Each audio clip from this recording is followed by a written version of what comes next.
Antes de começar o vídeo, quero pedir um favor para vocês. Deixem um like, deixem um inscrito, deixem um comentário da preferência de vocês e ajude esse pobre, gordo, gay, periférico, LGBT, HDMI+, com entrada VGA a não flopar. Pelo amor de Deus. Agora, Kalec, saindo um pouquinho dessa Liberty, né? E indo para o seu próximo passo na carreira, que foi a Cade, né? Logo depois em que você sai da Liberty com Chiari, Dizames, Crastiel, Matsukaze e Cavalo, e era você e o Alox, né, como coach staff. Você já vai pra Cade, e daí, cara, é difícil falar o que aconteceu nessa Cade. Eu vou falar a line e dar a palavra para você para contextualizar o chat e refrescar a memória do chat. Nesse split da Cade, foi o primeiro split de 2023. A lineup era Gigo top, começou com o Gato, depois foi pro Sting e terminou com o Grell. O mid lane era o Gravitar. O AD Carry era o Micão, que passou a ser o Steps logo depois. E suporte era o Bounty, que eventualmente se tornou o Crastiel. E era você, coach, e o Von também, né? Eu acompanhei bastante os bastidores ali, os behinds, etc. Eu tenho muitas dúvidas, mas, cara, fala um pouquinho mais sobre isso. É verdade, foi o Damage, na verdade, né? O Sup, ou eu estou enganado? Não, Foi Bounty Crastiel mesmo. Seguinte, É verdade, Damage depois. Cara, fala um pouquinho mais sobre essa Cade, porque até hoje eu não entendi ela. Bom, assim, essa Cade começa com eu saindo da Liberty, porque eu tinha passado muito tempo lá, já lá, né? E eu senti que eu tinha meio que alcançado o limite do que eu poderia me desenvolver individualmente naquela organização. Então eu queria uma experiência diferente para continuar me desenvolvendo, até porque na época eu estava bem focado em ser campeão do CBLOL. E assim, uma das coisas na saída da Liberty que me chateou é que depois que a gente mudou para um projeto a longo prazo, a gente ia acabar perdendo os exames na janela, que foi um jogador que eu scoutei, que a gente tinha gastado 2 splits do CBLOL para desenvolver. Então foi algo que não desceu bem em mim na época, perdeu os exames por questão contratual e tudo mais. E aí eu quis sair para buscar outras experiências. E aí um dos times que se interessou por mim foi a Cade, que estava voltando para o CBLOL depois de ficar fora das franquias, na verdade, né?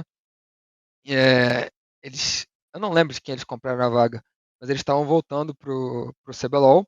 O Greve estava indo para lá, depois da Red desmontar a line deles, e o Greve sempre teve amizade com o Alox, e também pelo que ouvia no cenário, ele queria trabalhar comigo, e ele me recomendou lá na Cade. Beleza. Aí chegou a proposta da Cade.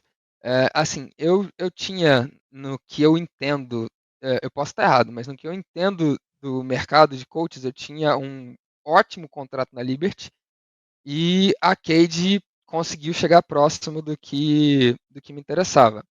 No valor, né, você diz. Valor e responsabilidade, digamos assim, porque Ah. eu estava acostumado com um modelo de trabalho, digamos assim, por dizer. Em que eu tinha uma certa liberdade, uma certa autonomia e por aí vai. Beleza.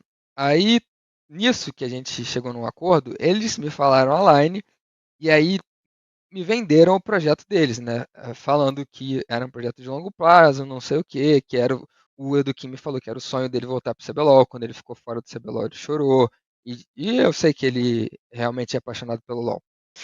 Mas quando eu vi a line, eu pensei, tá, na minha concepção, a avaliação pela qualidade individual dos jogadores não dá para ser campeão com essa line. Então, para mim, para isso aqui fazer sentido na minha carreira, só se for um projeto a longo prazo para a gente conseguir realmente, talvez melhorar a line no futuro ou fazer um trabalho estratégico e tático muito prolongado e muito detalhado para fazer esse coletivo dar resultado. E basicamente só eu tinha interesse naquele trabalho se fosse poder fazer um trabalho a longo prazo, porque eu sabia que no curto prazo não ia trazer retorno profissional para mim. Perfeito.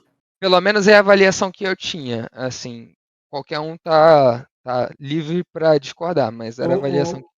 Ô, Kalec, eu posso te interromper para perguntar agora por que você acha que essa lineup não tinha potencial para ser campeã? Porque a gente tinha o Bounty e o Gato, que eram jogadores muito novatos, e eu vi que eram jogadores muito crus. Então, com certeza eles precisariam no mínimo de 2, 3 splits de desenvolvimento pessoal para chegar, tudo dentro da minha avaliação, tá? Para chegar e splits bem trabalhados, não é também jogada à revelia. 2 ou 3 splits bem trabalhados em cima deles para eles chegarem num nível que eles pudessem, nem só a questão de acumular vitórias, mas chegando no playoff, ter cancha, ter estrutura mental, ter resistência para responsabilidade para conseguir lidar com séries difíceis e ter alguma chance de ser campeão. E além disso, na bot lane tinha o Micão, que é um jogador extremamente experiente, mas que na minha avaliação na época você precisava de um AD Carry melhor individualmente, melhor mecanicamente, que chama mais a responsabilidade para ser campeão do CBLOL também. Alguém mais em linha dos perfis que a gente vê de jogadores que ficam terminando bem o campeonato hoje em dia, né? O Titã, Root, o próprio Brence, que eu acho muito bom individualmente, e por aí vai. Então, assim, tanto pelos jogadores muito novatos quanto pelo Micão, na minha avaliação, não ter as características do tipo de AD Carry que você precisa para ser campeão no CBLOL, eu não vi aquele time como podendo ser campeão, entendeu? E, de novo, a minha avaliação, todo mundo tá totalmente livre para discordar. Não, acho que você tá certíssimo, corretíssimo. Até mesmo vendo hoje, por exemplo, o Gigo de hoje e o Gigo dessa line, muita coisa mudou. Cresceu nele e ele ainda assim não é o favorito para o título hoje em dia. Então, até mesmo o Gigo e propriamente o Greve, que estava saindo daquela red que tinha muita coisa enraizada, então era uma line que tinha muito a ser trabalhado. Mas assim, pela visão que você está passando, porque assim, na teoria você foi chamado para um projeto na qual você sabia qual era o projeto antes de aceitar e que era um projeto de longo prazo. Então você meio que entrou nele já pensando que, beleza, eu vou ter que ter um trabalho individual com o Bounty e o Gato, né, se eu não me engano, e com o Micão para a gente ser campeão. Então vai demorar alguns splits, vai demorar um tempo, dependendo ali de como for a dinâmica das coisas. Então, como isso saiu de um projeto a longo prazo, de um trabalho de desenvolvimento, para mudanças tão repentinas e do nada, assim, que na época, né, que a gente teve as mudanças, meio que abalou tudo. Tá, vamos lá, que tem bastante contexto. Primeira coisa, quando eu vi a line, eu falei nas minhas reuniões iniciais com a direção lá e também eu tinha mais contato com o Edu, do todo o pessoal da direção de cima lá, que é principalmente o Pedrão, o Edu e o Vex, ou pelo menos era na minha época, eu não sei como é a interna deles hoje em dia. E aí eu falei pra ele, olha só, tem jeitos diferentes de trabalhar esse time.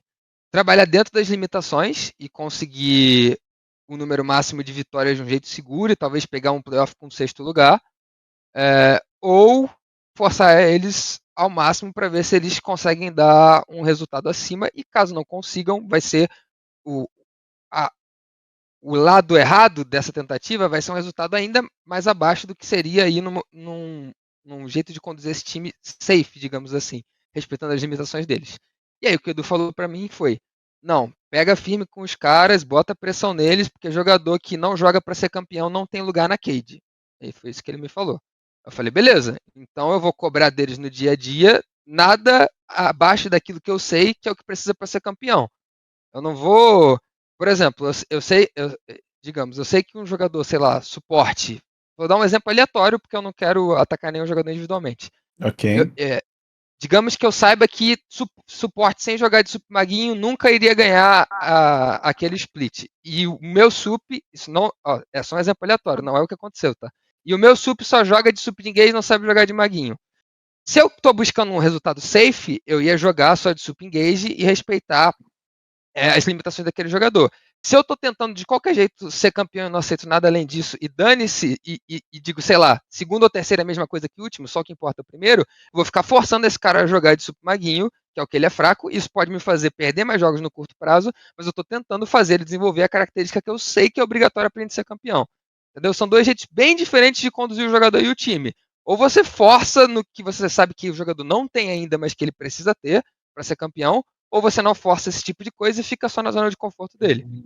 Então, eu fiz essa pergunta e ele falou, força ao máximo, porque se o cara não tá pronto para ser campeão, não tem lugar na cage. Então, esse foi o direcionamento da minha direção, foi como eu fui conduzir aquele time, tá ligado? Cobrando deles tudo aquilo que eu sabia que precisava para ser campeão.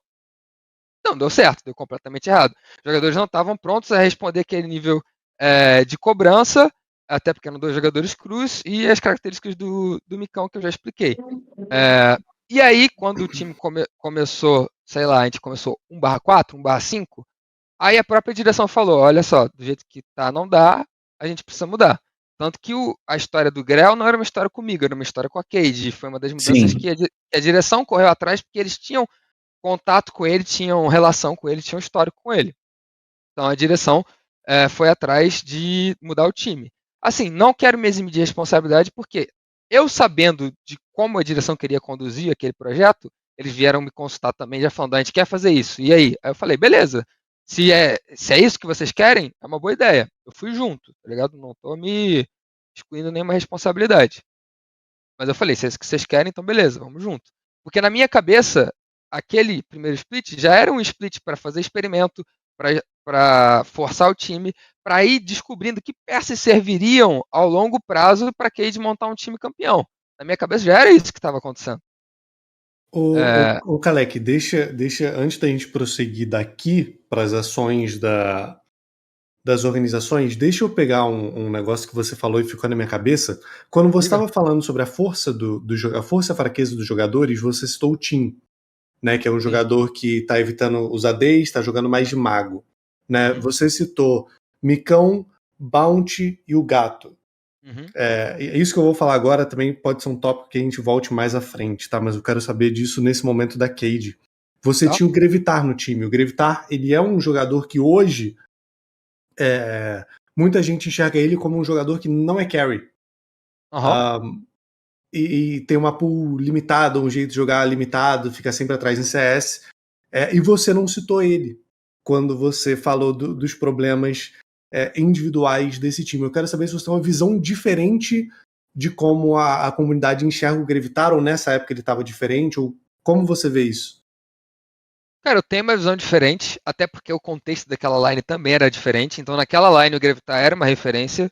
Então, assim, sei lá, mesmo que um jogador tenha dificuldade em ser carry, pode ter um cara que tem ainda mais dificuldade, você me entende? Então, assim, naquela lineup da Cade, os jogadores que poderiam fazer a função de carry, o Grevitar era o segundo melhor depois do Gigo, entendeu? Então, a força e a fraqueza do jogador acaba variando dependendo do contexto da própria equipe que ele está inserido também.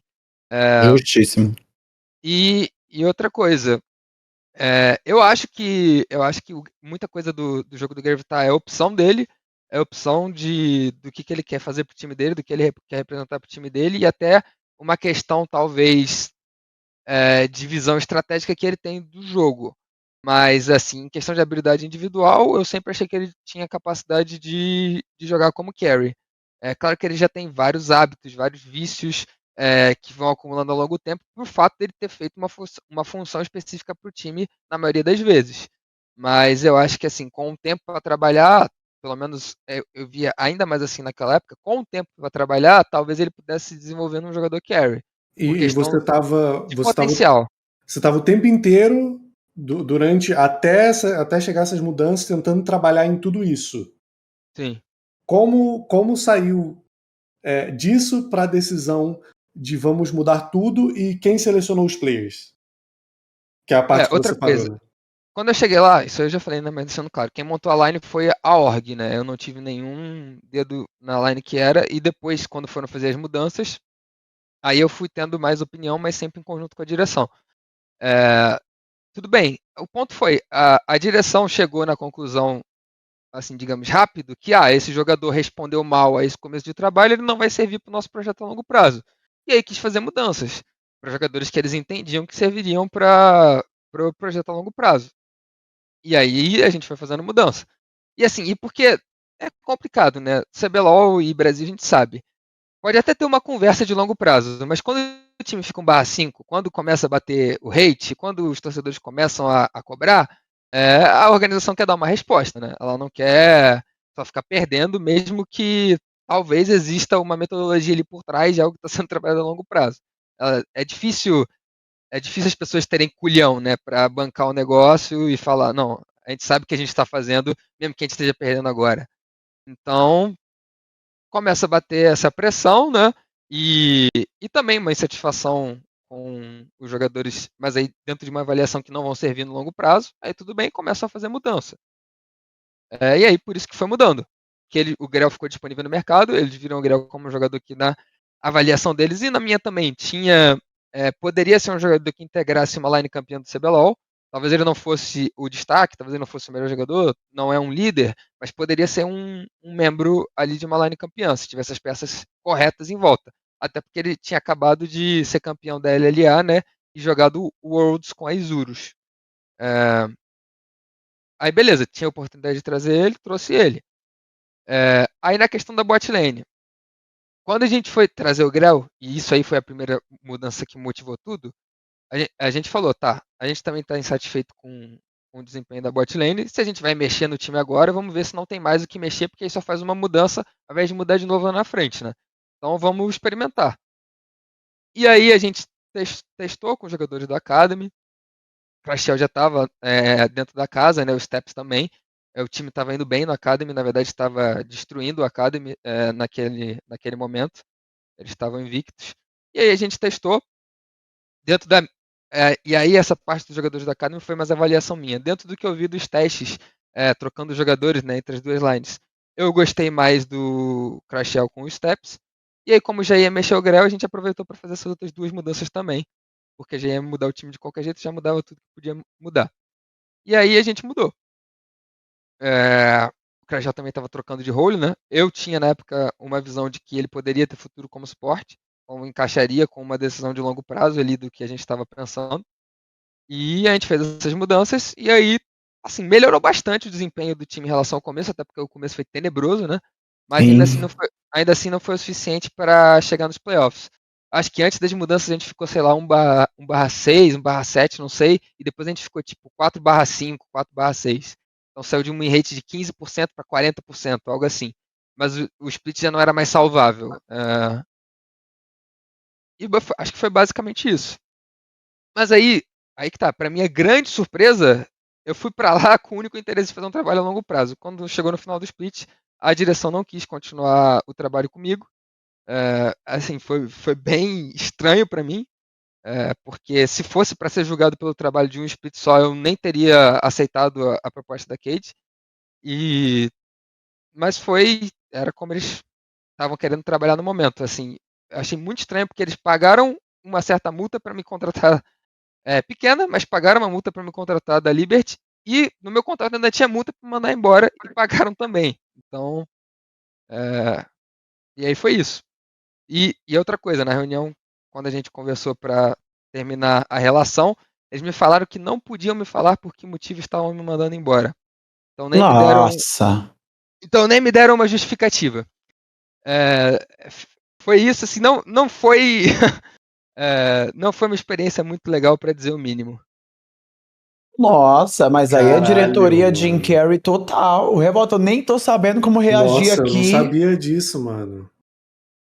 Geralmente, assim, quando acontecem essas coisas, a gente fica sabendo. Assim, por alto, né? Pô, não saiu muito bem e tal. Nos bastidores. Pô, não foi muito legal. Mas isso aí eu não esperava, não, mano. Você me pegou de surpresa e me leva também, pelo visto. E Pra tipo, mim foi muito estranho, porque eu vim de um trabalho de 3 anos seguidos na na PRG Liberty. /Vorax /Liberty. E assim, minha proposta, e o que deu certo pra mim na Liberty foi isso. Foi um trabalho de longo prazo, pensado, com metodologia, e é o que eu propus. E assim, foi o que eu aprendi como profissional também, nesse tempo que eu me desenvolvi, a como fazer o meu trabalho e como eu sabia tirar o melhor resultado de mim e dos meus jogadores.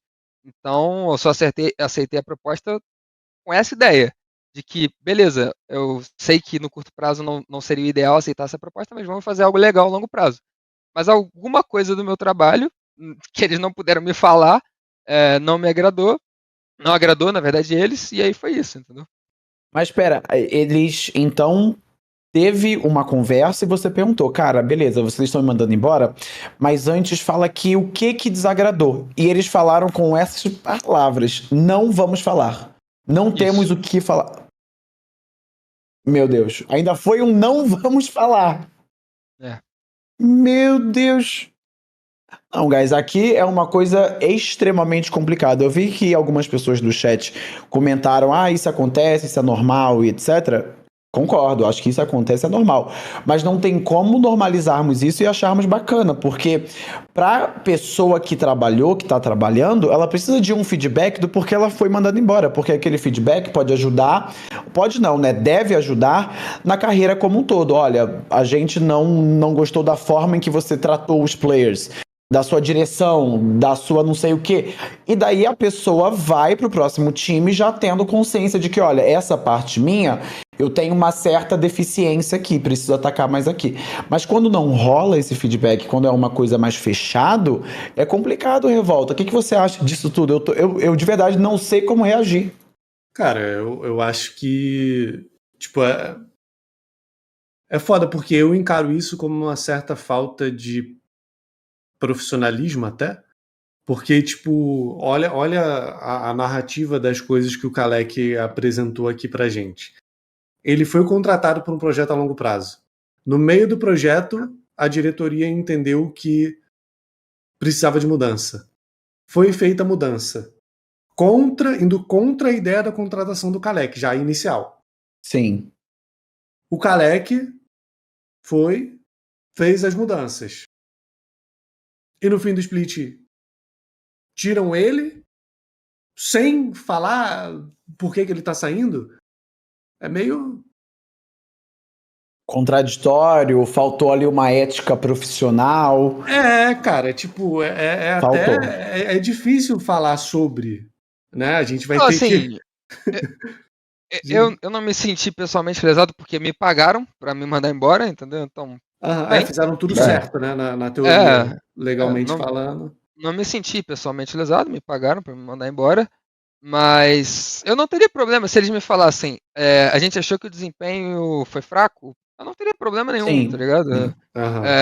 Assim, mesmo que a proposta inicial não fosse não fosse do trabalho ser, e eu perguntei claramente, vocês querem que eu garanta um resultado razoável? E não era o que eles queriam. Porque assim, se eu tivesse, digamos, atuado por um instinto de sobrevivência e tivesse ignorado as conversas e pensado, tá, primeiro eu preciso garantir o meu trabalho aqui, eu ia fazer o safe do safe, o time, assim, como eu sei da minha profissão, né? Eu acho, pela minha avaliação, que o time ia ter um resultado melhor, porque a gente ia fazer o safe do safe. E aí eu seria julgado como tendo sido mais competente, né? Mas ao invés disso, eu confiei na conversa que a gente teve de que, beleza, vamos forçar essa line, né? E aí aconteceu o que aconteceu. Mas assim, também não tem problema. Eu tô contando porque vocês perguntaram e essa é a proposta que eu tô aqui. Perfeito, perfeito. Assim, a partir daqui eu acho que as coisas... É difícil falar, elas pioram? Ou Então, elas melhoram? Porque é meio... Mas calma, ainda sobre a Cade, cara, a sensação que fica é que, como que eu posso dizer, foi uma coisa armada, foi uma pegadinha. Porque como você falou, pagaram a sua multa pra sair da Liberty até a Cade, sentaram, conversaram e explicaram para você o projeto que eles tinham em mente, que era um projeto a longo prazo, com determinados jogadores extremamente cru, né, que era o Gato e o Bounty. Em paralelo a isso, eles tinham o Micão, que era um player que, de fato, não é comparado a, tipo, os jogadores AD Carry referências, e também é um player que nós comentamos como limitado, né? Ele tem uma grande força, que é ele guivando com determinados piques e tudo mais, mas não é completo.